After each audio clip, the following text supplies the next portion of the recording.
नमस्ते। आज हम जानने वाले हैं वीर्यनाश के पूरे 11 नुकसान। इस वीडियो को बनाने का मेरा मेन उद्देश्य यह है कि आप वीर्यनाश न करें। मैं चाहता हूं कि आप में और वीर्यनाश में पूरा जमीन आसमान का फर्क होना चाहिए। जैसे जमीन और आसमान का कोई संबंध नहीं होता, ठीक इसी प्रकार आपका भी और वीर्यनाश का कोई संबंध नहीं होना चाहिए। अब लोग बोलते हैं कि यार तू तो डरा रहा है यार हम। तो जी हाँ, मैं डरा ही रहा हूँ क्योंकि ये डर जरूरी है, लेकिन एट द सेम टाइम मैं उस डर से रिकवर करने की कुछ टिप्स भी दूंगा।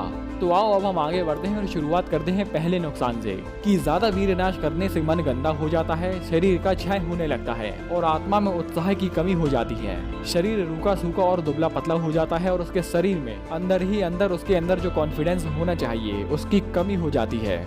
आगे बढ़ते हैं दूसरे नुकसान पर कि ज्यादा वीर्यनाश करने से व्यक्ति को जोड़ों में और रीढ़ की हड्डी में दर्द होने लगता है। उसकी रीढ़ की हड्डी आगे की तरफ झुकने लगती है। ज्यादा ऊपर नीचे होने पर भी उसके जोड़ों में दर्द होने लगता है। आगे जाने तो व्यक्ति को नींद आने में प्रॉब्लम होने लगती है। समय से नींद नहीं आती, बार बार करवट बदलते रहता है। जिस क्वालिटी की जो गहरी नींद आनी चाहिए वो उसको नहीं आती। वीर्यनाश करने वाला व्यक्ति कभी भी गहरी नींद का आनंद नहीं ले सकता।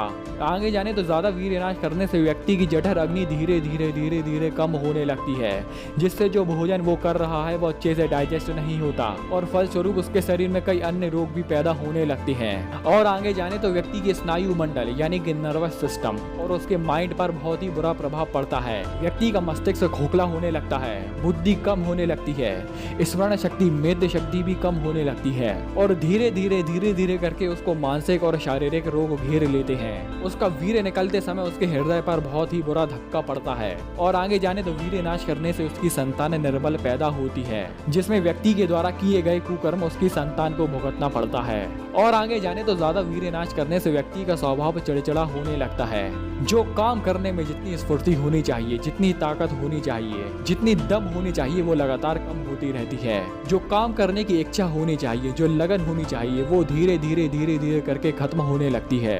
आगे जाने तो वीर्यनाश करने से व्यक्ति का बुढ़ापा जल्दी आने लगता है, उसके चेहरे का सौंदर्य नष्ट होने लगता है और यहाँ तक की समस्या इस कदर बढ़ सकती है कि ज्यादा वीर्यनाश करने से व्यक्ति नपुंसक भी बन सकता है। उसके अंदर आत्मिक शांति, साहस, आनंद, धैर्य और वीरत्व धीरे धीरे खत्म होने लगता है। अंतरात्मा का बल धीरे धीरे लुप्त होने लगता है। जो जीने की चाह है, जो जीने का मजा है, वो भी धीरे धीरे खत्म होने लगता है। उत्साह और धैर्य का मल्टीप्लिकेशन 0 से हो जाता है, मतलब 0 नील। और जाने तो वो ईश्वर भक्ति में मन बिल्कुल भी नहीं लगा सकता। आध्यात्म में उसकी रुचि बिल्कुल खत्म हो जाती है और इसके फल स्वरूप वो ईश्वर साक्षात्कार का अधिकारी नहीं रहता। तो दोस्तों, ये थी वीर्यनाश करने के कुल 11 नुकसान और ये एक अलर्ट वीडियो है कि हाँ, आप वीर्यनाश करना अभी से बंद कर दीजिए, नहीं तो जो आगे होगा वो बहुत भयानक है। तो दोस्तों, आज के लिए सिर्फ इतना ही।